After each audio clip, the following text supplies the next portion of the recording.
Hey Bestie, it's Lisa. Welcome or welcome back. In today's video, we're going to use Dollar Tree Tumbling Tower or Jenga blocks.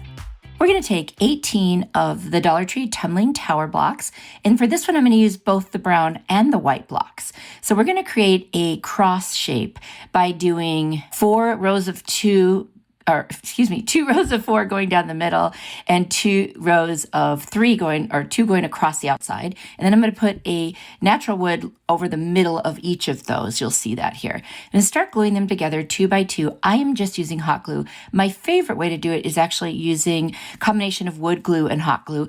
But for the sake of timing in the video, I'm just going to use hot glue so I can show you how to assemble it. And then you go ahead and use whatever glue you want. So now I'm going to put 2 pieces on each side just below that first set of 2 Jenga blocks. Now we'll take the natural ones and we'll go all the way down from the top to the bottom. We'll do 4 of those and then 1 on each side. And that just kind of creates this cool shadow. Now we're going to take some Aleene's tacky glue, use wood glue, whatever you want. And I'm going to go in through the seams on the back because the tumbling tower blocks are literally almost never the same size. So it ends up with gaps and cracks and different things. So I'm just going to take a small art brush and I'm going to brush that into those cracks and make sure that helps solidify this piece. It's something new I started doing recently because I feel like it just helps a little bit. Unless you're using wood glue to begin with and willing to wait for all of that to dry, then you wouldn't need to do this at all. But with hot glue, I think this is the best. And it dries clear, so no problem. We're going to take a small piece of twine. I'm just going to hot glue that on the back, add a little bit of masking tape over that. Makes a really solid, secure seal there. And try to say that fast if you have a lisp, which I do. Anyway, and there you go. I love it. I'm going to take some greenery and I'm going to put some in each of those intersections. I just thought that would be super pretty. I've done that before on a different cross. I just love the way it looks. You don't have to do that at all if you don't want to, if you just want a simple cross. I love it though. I think it's so pretty, and especially at springtime, which is where we are right now. I thought it would just look really nice in my house. I've made so many different crosses because I love to make them that I can swap them out for different times of the year. And you can as well if you just switch out greenery or colors or whatever. You also could have painted this cross if you wanted to. I loved kind of the 2 different shades with the dark brown and the light wood. I thought that looked really cool and natural. So you do you, whatever works best, and I'm sure you will love how it turns out. I know I love how mine turned out. Let me know what you think. I just can't have too many crosses in my house. Let me know if you have a lot, or how many do you have?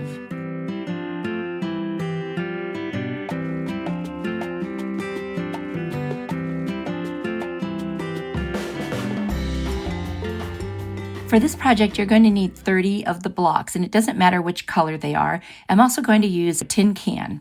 So it's the size of a tin can that you can stack 2 blocks, one above and one below the other, like I'm doing right here.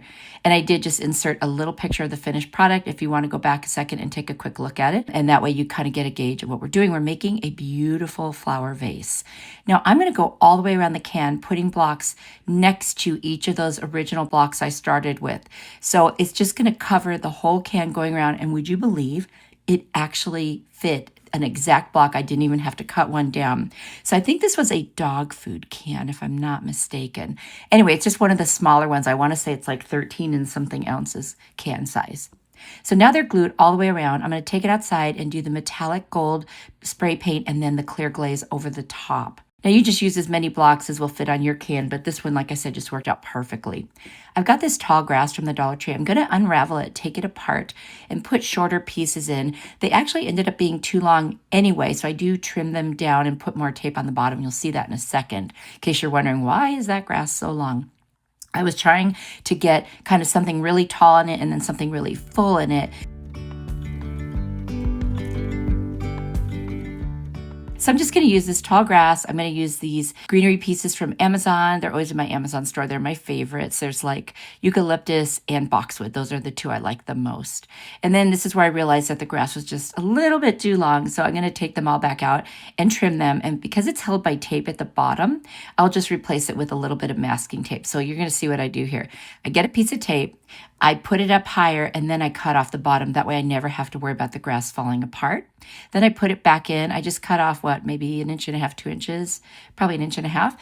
Put it back in and then it was a really nice height. It was just too kind of scraggly looking for me. that is all that I did with this one.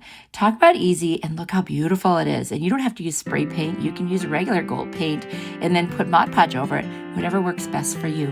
Let me know what you think. I'm loving it.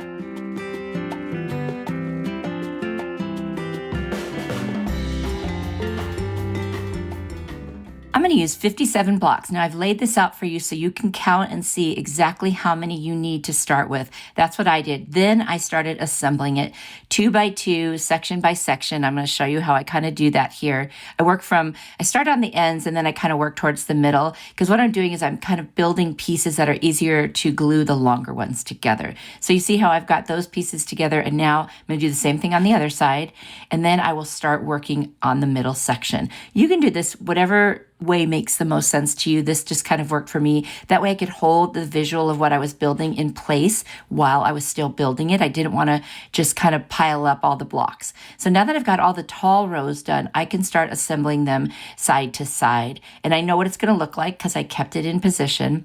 It's very easy. And you can do whatever pattern you want. This is just a pattern that I decided to do. There is no right pattern. It's just whatever's pleasing to you.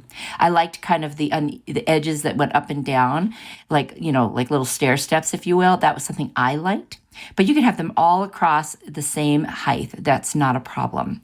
So as soon as I'm finished putting these together, we are going to add some shelves to this. This is going to be a wall hanging shelf piece.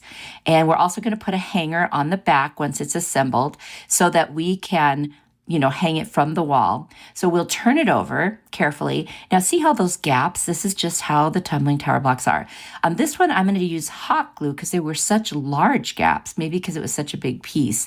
And I'm just going to go up and down each of those little seams, if you will. Again, you can use wood glue, whatever you want. I just had the glue gun out and I thought, you know what? Let's try this one. And actually it held up very well. I'm going to take a little piece of twine, make a hanger with some hot glue and masking tape, and that's going to be a great hold for this piece. Now we will turn it back over and make sure there's no glue on the front. I've got these little baby palette pieces from Dollar Tree from the Crafter Square. I'm only going to use 2. Thought I was going to use 3 at first. And I'm going to use some Fix All adhesive and hot glue combination because these need to be on really, really well in order to be able to hold anything. Now, I'm not going to put anything heavy on them. It's more of a decorative piece, but I love the contrast between the brown wood and the natural wood again, and I just think that looks really pretty.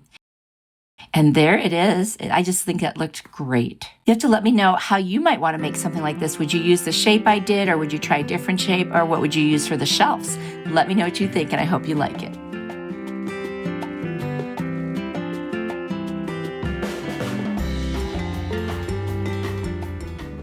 I've got 36 of the natural wood looking blocks and this wooden peace sign also from Dollar Tree. First thing, we're going to paint this peace sign. I'm using this very light pink from Folk Art Paints. I think it's like a seashell pink or something like that. Anyway, use any color you want. I wanted this one to be on the lighter side, so I went with this pink. And we're also going to use a little bit of white or plaster paint on the other pieces. I'll show you, because I want this one to be a softer color scheme, if you will. Just kind of a nice spring look. Paint that whole piece all the way around. Then we're going to take the 36 blocks, break them into sections of 3, and hot glue them together. So there's 3 pieces in each section, and we will use this to create and build a wreath. I'm going to use the plaster chalk paint. I'm just going to paint like kind of a heavy dry brush over the top and sides. I want it to already look a little bit distressed, so not a solid coat, at least not on mine. Do whatever you want. And this saves me from sanding because I already like the way they look. Now I'm just going to position them like one on top, one underneath, and kind of like go every other one till I get a circle and figure out how that peace sign would literally fit over the middle. And I'm going to hot glue 2 corners and attach them all the way around. So the bottom pieces just stay put and then the top pieces go over. Now, as I moved around, I had to readjust a little bit to make sure it was a circle, but that's not a problem because you can visualize that as you go around in a circle. So now I'm going to add a generous amount of hot glue wherever I believe this is going to touch. And that way it can be positioned right on top. I'm going to take some little greenery pieces and just kind of stick them in on the blocks that on the underneath part of the circle.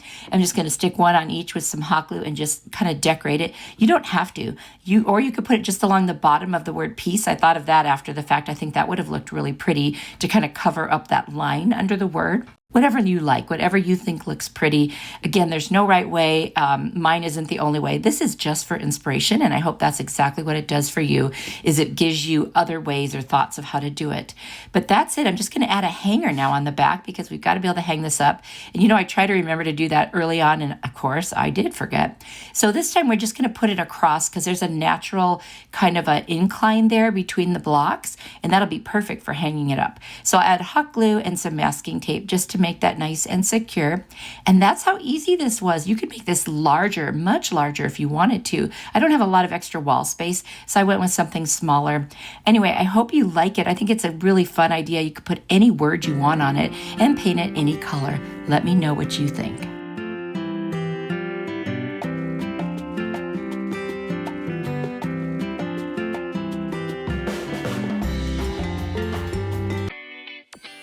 Are you ready for more inspiration? I've got another video here I think you will really like. Click on it. I will see you there. You are truly a blessing to me. Bye.